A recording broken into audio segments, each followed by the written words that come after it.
The history of aviation is a graveyard of violent ends. Pilots have burned in high-octane infernos, disintegrated under the sheer forces of supersonic dives, and been shattered by the kinetic impact of high-explosive shells. But the pilots of Jagdgeschwader 400, the Luftwaffe's most secretive, elite, and desperate interceptor unit, faced a form of mortality that was unique in the annals of warfare. They did not merely risk being shot down. They risked being chemically erased. It is the late summer of August 1944. The location is the heavily camouflaged airfield at Brandis, near Leipzig, the operational heart of the Third Reich's rocket fighter program. The sun beats down on the tarmac, creating shimmering waves of heat that distort the silhouette of a machine that defies the aesthetic of 1944. It has no tail, no propeller, and a squat, bat-like fuselage that squats precariously on a primitive two-wheeled dolly. This is the Messerschmitt Me-163 Komet. Inside the cramped, unpressurized cockpit, Oberfeldwebel Werner Schmidt, a composite of the many young men who flew this machine, is strapped into his seat. He is not wearing the standard, comfortable leather flight gear of a Bf-109 pilot. Instead, he is encased in a heavy, specialized suit made of mepolon fiber and asbestos, a clumsy, foul-smelling garment designed not for warmth, but to resist acid. It is a suit that offers a psychological placebo against a threat that no fabric can truly stop. The takeoff sequence begins. The rocket engine ignites with a terrifying, ear-splitting roar that differs fundamentally from the throaty, rhythmic rumble of a piston engine. It is a continuous, screaming explosion, a controlled catastrophe channeled through a nozzle. The Komet surges forward, accelerating from 0 to 180 miles per hour in seconds, pinned to the ground by the physics of its thrust. But today, the delicate lottery of the dolly mechanism fails. As the aircraft lifts, the jettisonable wheels, designed to drop away, bounce back up, striking the underside of the fuselage with a dull, metallic thud. The impact is not enough to destroy the airframe, but it cracks a specialized aluminum fuel line running just beneath the pilot's seat. The aircraft slams back onto the runway, skidding on its belly skid, sparks flying, coming to a halt in a cloud of steam and smoke. The ground crew, clad in thick, rubber protective suits that make them look like deep-sea divers, rushes to the scene, expecting to pull a bruised pilot from the wreck. There is no fire. There is no conventional explosion. There is only a hissing sound, like a punctured lung, and a terrible, acrid smell of ozone and rotting organic matter. When they open the canopy, the cockpit is empty of life. The flight suit is there, slumped in the seat, smoking and wet. Inside the suit, there is no recognizable human form.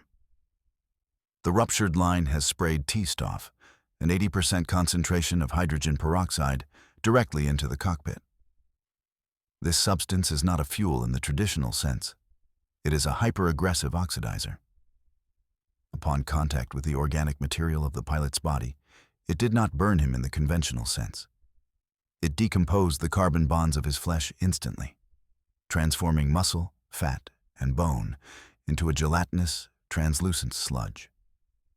The reaction generated immense heat, boiling the fluids within the body, effectively dissolving the pilot alive in a matter of seconds.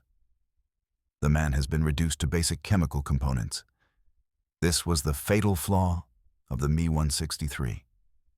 The pilot was sitting directly between two tanks of liquid that were so volatile. They waged war not just on the enemy, but on the very biology of the man trying to fly the machine. It was a weapon that demanded a suicide pact with chemistry. To understand why a rational military-industrial complex would produce a weapon that dissolved its own operators, one must examine the desperate strategic geometry of 1944. The Third Reich was being strangled from above. The Allied combined bomber offensive had evolved into a relentless, 24-hour sledgehammer. The U.S. 8th Air Force attacked by day, the British RAF Bomber Command attacked by night. The targets were no longer just military front lines, but the synthetic oil plants, ball-bearing factories, and transportation hubs that kept Germany alive. The Luftwaffe's response was collapsing. Their standard piston-engine fighters, the Messerschmitt Bf-109G and the Focke-Wulf Fw-190, were excellent aircraft, masterpieces of conventional engineering. But they were bound by the laws of atmospheric aspiration. To climb to 30,000 feet to intercept a B-17 formation required nearly 30 minutes of spiraling ascent at full power. By the time the fighters reached combat altitude, they were often low on fuel, their engines overheated, and the bombers had already dropped their payloads and turned for home. Furthermore, the arrival of the P-51 Mustang, a long-range escort fighter, meant that the German interceptors were being engaged and destroyed long before they could reach the bombers.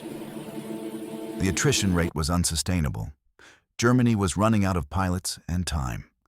The German High Command, OKW, and the Ministry of Aviation, RLM, faced a mathematical impossibility.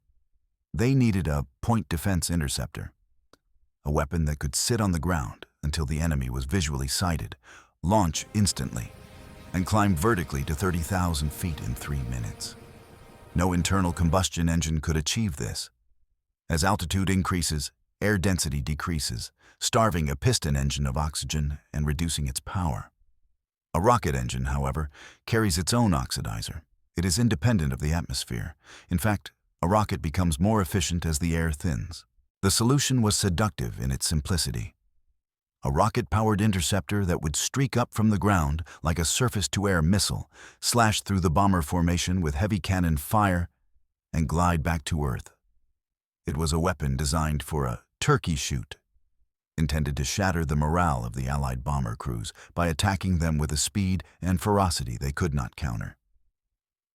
But the desperation to field this weapon meant stripping away the layers of safety and redundancy that define peacetime engineering.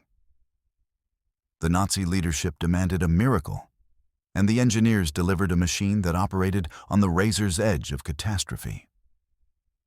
The Me-163 was not built to save the pilot. It was built to save the Reich, and the exchange rate of a few dissolved men for a stopped bomber stream was considered acceptable arithmetic in Berlin.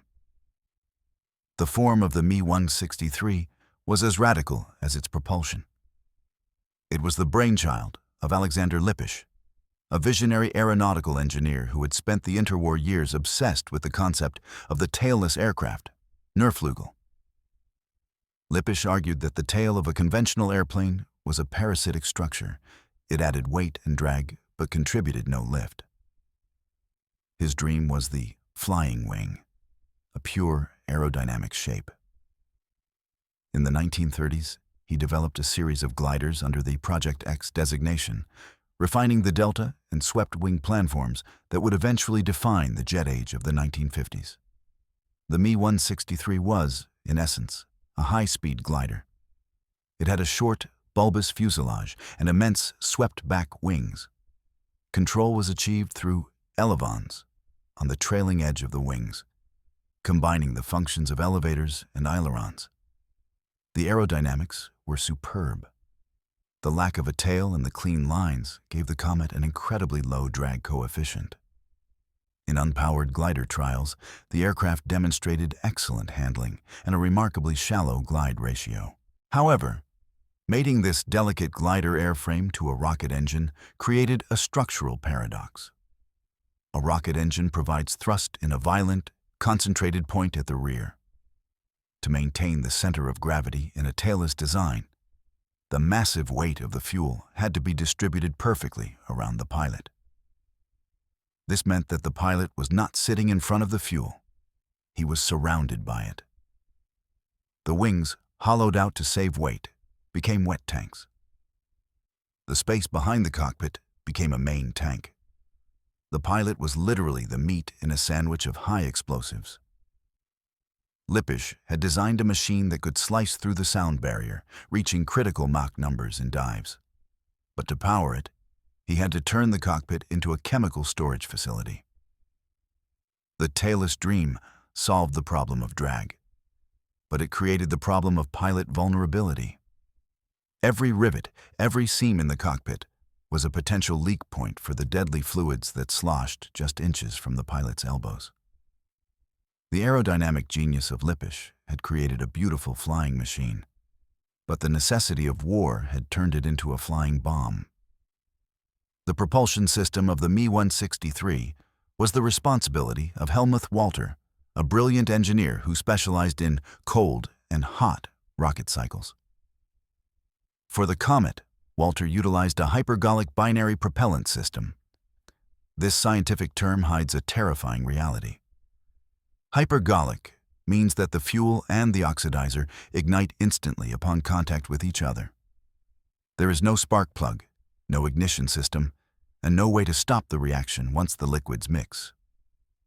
This guaranteed that the engine would not flame out at high altitude, a critical requirement. But it also meant that any leak, any loose seal, or any crack in a tank during a hard landing would turn the aircraft into a bomb. The oxidizer was T-Stoff, T-substance. To the chemist, this is 80% high-test peroxide, HTP, mixed with stabilizing agents like oxyquinoline. To the pilot, it was liquid death. At this concentration, hydrogen peroxide is not a disinfectant. It is a voracious destroyer of organic matter. It is clear, heavy, and looks like water, but it reacts violently with copper, lead, rust, dust, cloth, and skin. If T-Stoff touches cloth, the cloth bursts into flames. If it touches skin, it turns the tissue into white, necrotic slush. The fuel was C-Stoff, C-substance. This was a cocktail of methanol, wood alcohol, hydrazine hydrate, and water with a copper catalyst, catalyst 57, added to ensure the reaction with T-Stoff. Hydrazine is a neurotoxin. Its vapors attack the central nervous system, causing tremors, seizures, and blindness. It is also a carcinogen and highly flammable. The Walter HWK 109-509A engine worked by pumping these two nightmare fluids into a combustion chamber at a ratio of roughly 3 parts T-Stoff to 1 part C-Stoff. When they met, they decomposed instantly into superheated steam, oxygen and water, and nitrogen gas at 1700 degrees Celsius, blasting out of the nozzle to generate 3,700 pounds of thrust. The engineering challenge was to keep these liquids perfectly separated until the millisecond they entered the chamber. The tanks, pipes, and pumps had to be made of pure aluminum or specialized synthetic rubber, as T-Stoff would eat through standard steel. The pilot was sitting on 2,000 liters of two liquids that, if they met anywhere but the combustion chamber, would vaporize him. The operational procedure for taking off in a Me-163 was a Russian roulette of physics. To save weight and preserve the aerodynamic purity of the tailless design, Lippisch dispensed with a conventional, retractable undercarriage. Instead, the Komet sat on a massive two-wheeled dolly, startwagen, for takeoff. The pilot would ignite the rocket, roar down the runway, and once airborne at roughly 180 mph, he would pull a lever to jettison the dolly. The aircraft would then fly the mission and land on a retractable, sprung steel skid, couffé, under the belly. This system was flawed in every conceivable way. The dolly release mechanism was notoriously unreliable. If the dolly failed to drop, the aircraft was forced to land with the heavy wheels still attached, which altered the center of gravity and usually resulted in a cartwheel crash and explosion. If the dolly dropped unevenly, it could bounce back up, a 200-pound steel projectile, and strike the fuselage. A strike to the underside of the Komet was fatal. It would rupture the T-Stoff tanks located in the floor and wing roots. Furthermore, the takeoff run required the pilot to sit at a steep angle, staring at the sky while the fuel sloshed in the tanks. If the fuel ports were uncovered by the sloshing liquid during the violent acceleration, the engine would suffer a chug or a hard start, a momentary loss of thrust, followed by a violent explosion in the chamber that could blow the tail off the aircraft. Pilots nicknamed the takeoff run the ride on the cannonball. They were strapped into a missile that had barely any control authority until it reached high speed, accelerating at a rate that pinned them helpless against their seats. For 3 minutes, they were the fastest humans in the atmosphere. But the moment the fuel ran out, the dynamic inverted. The roaring rocket became a heavy, silent glider, and the hunter became the prey, forced to land on a metal ski at 140 mph on rough grass, praying that the remaining fumes in the tanks didn't detonate upon impact. The landing phase of the Me-163 mission profile was as dangerous as the chemical payload. The Komet, having expended its fuel, returned to Earth as a glider. However, it was a glider with a high landing speed, approaching 130 to 140 miles per hour. Without wheels to absorb the impact or brakes to slow the roll, the pilot had to bring the aircraft down onto a single, retractable steel skid, couffet. This skid was equipped with a hydraulic shock absorber, but the dampening was often insufficient for the rough, grassy fields of wartime Germany. The impact of landing was a violent, physical trauma. Pilots described it not as a landing, but as a collision with the planet. The skid would often dig into the soft earth, transmitting the full force of the deceleration directly into the pilot's spine. Medical reports from Brandis Airfield detailed a specific, recurring injury: compression fractures of the lumbar vertebrae. This phenomenon became grimly known as Komet back. Pilots would climb out of their cockpits if the fuel didn't explode, unable to walk, their spines crushed by the vertical G-force of the skid impact. To mitigate this, engineers installed a seat mounted on springs, but the fundamental physics of the skid remained flawed.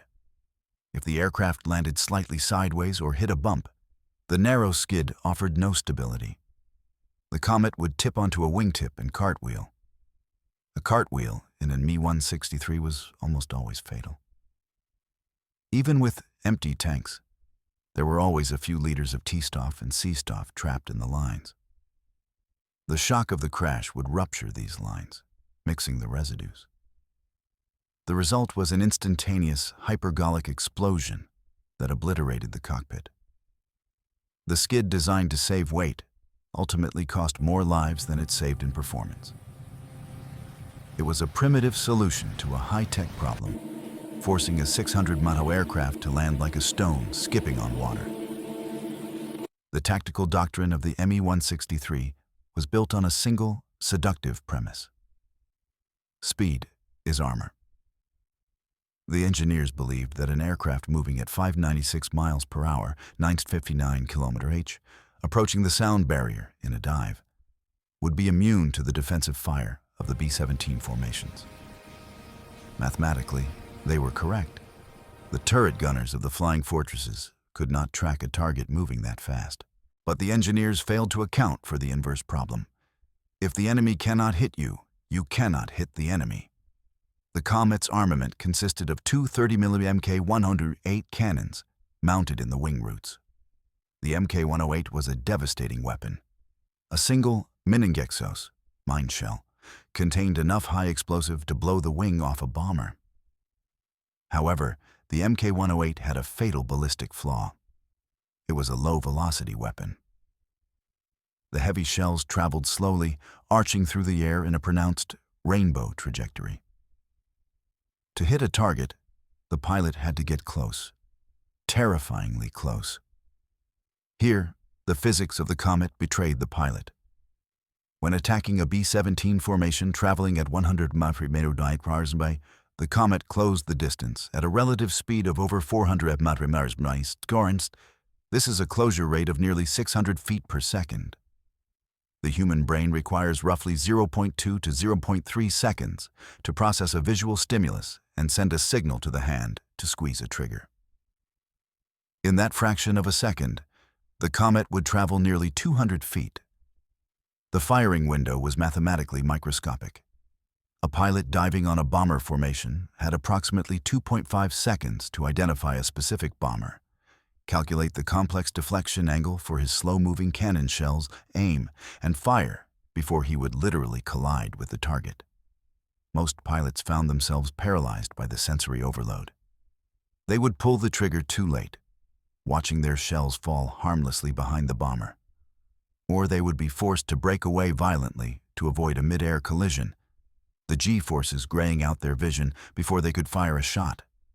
The Komet was a bullet trying to hit a barn, but the bullet was moving so fast it couldn't turn, and the gunner was blinded by the sheer velocity of his own attack. Compounding the aiming problem was the aerodynamic phenomenon of compressibility. As the Me-163 approached Mach 0.84 in a dive, the air flowing over the thick, swept wings began to reach supersonic speeds, creating shock waves that fundamentally altered the aircraft's handling. The control surfaces, the elevons, would stiffen, as if set in concrete. The stick forces required to pull out of a dive became immense. Pilots reported a terrifying sensation known as Mach tuck, where the nose of the aircraft wanted to pitch down further into the dive, fighting the pilot's input. In the heat of an attack run, just as the pilot needed fine motor control to aim his cannons, the aircraft would become a rigid, unresponsive missile. He was fighting the controls with both hands, sweat pouring into his eyes, while the ground rushed up at him or the bomber formation flashed by in a blur. The aerodynamic purity that gave the Komet its speed robbed it of the agility needed for a gun platform. It could fly circles around a P-51 Mustang, but it could not hold a steady bead on a B-17 long enough to kill it. The technological marvel was tactically impotent. The operational endurance of the Me-163 was pitifully short. The HWK 109-509A rocket engine consumed its fuel cocktail at a rate of nearly 10 pounds per second. At full throttle, the tanks ran dry in under 8 minutes. Once the fuel was gone, the roaring Dragon transformed instantly into a silent, heavy glider. The pilot had to trade his altitude for distance, spiraling slowly back to his home base. Allied fighter pilots, initially baffled by the rocket fighter, quickly deduced its weakness. They realized that chasing a Komet under power was futile. So they stopped chasing. Instead, P-51 Mustangs and P-47 Thunderbolts began to loiter high above the known Komet airfields like Brandis and Zwischenahn. They became vultures, circling and waiting. As the German pilots exhausted their fuel and began their long, unpowered glide home, they were helpless. They had no throttle to evade, no power to climb, and usually no ammunition left. The American fighters would dive on the gliding Komets, strafing them with .50 caliber machine guns. It was a massacre. The Komet pilot, strapped into his chemical coffin, could only watch in his rearview mirror as the tracers walked up his wings. He was a sitting duck moving at 150 Meter. This phase of the flight profile, the return, accounted for more combat losses than any dogfight. The Invincible Interceptor was vulnerable for 50% of its mission time, a fatal asymmetry that turned the hunter into the easiest prey in the sky. Even if the pilot survived the takeoff, the attack run, and the glide home, the aircraft had one final way to kill him before he touched the ground: chemical asphyxiation.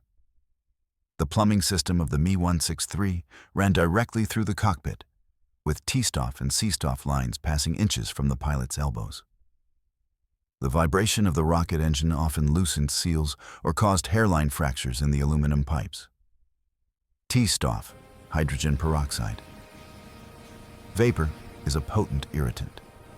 In the confined, unpressurized cockpit, even a minor leak created a toxic atmosphere. Pilots reported a stinging sensation in their eyes that rapidly escalated to temporary blindness. The fumes attacked the mucous membranes of the throat and lungs, causing coughing fits and choking. There are documented accounts of pilots attempting to land their gliders while weeping uncontrollably, their eyelids swollen shut from the chemical vapors, unable to read their instruments or see the runway threshold. Some tried to open the small ventilation window, only to have the slipstream suck the fumes violently around their heads. The protective suit offered no protection against vapors. The pilot was trapped in a gas chamber of his own making. In several cases, pilots managed to land their aircraft by instinct, only to be pulled from the cockpit unconscious, their lungs burned by the very oxidizer that powered their flight. The machine was waging a chemical war against its operator's biology from the moment the canopy closed until it was opened again. The moment the Me-163 touched down was often the moment a pilot's career ended. Not by enemy fire, but by simple, brutal physics. Alexander Lippish's decision to forego a wheeled undercarriage in favor of a sprung steel skid saved weight, but it transferred the shock of landing directly into the pilot's skeletal structure. The skid's suspension was rudimentary, a simple oleo-pneumatic strut with limited travel. When the Komet, still traveling at over 100 mph, hit the rough grass of a forward airfield, the vertical deceleration was violent. The force bypassed the cushioning of the seat and drove straight up the pilot's spine. Medical officers at Brandis and Bad Zwischenahn began to notice a disturbing pattern of injuries among surviving pilots. Compression fractures of the lumbar vertebrae.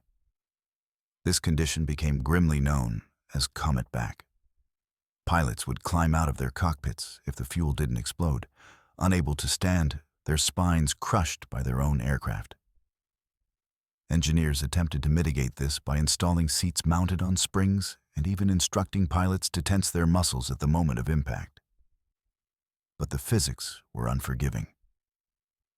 The Komet was a machine that demanded a physical sacrifice for every flight, breaking the bodies of the men who mastered it even when they flew a perfect mission. By late 1944, Jagdgeschwader 400 was fully operational, flying sorties against the U.S. 8th Air Force. The strategic hope placed on the Me-163 was immense. The actual combat results were mathematically negligible. The operational statistics of the Komet serve as the ultimate indictment of the program. In total, it is estimated that only 9 to 16 Allied bombers were confirmed shot down by Me-163s during the entire war. In exchange for this handful of victories, the Luftwaffe lost dozens of highly trained pilots and expensive aircraft. The vast majority of Komet losses were not due to enemy fire, but to takeoff and landing accidents and chemical explosions on the ground. The kill-to-loss ratio was effectively negative. Each successful interception required a colossal logistical effort.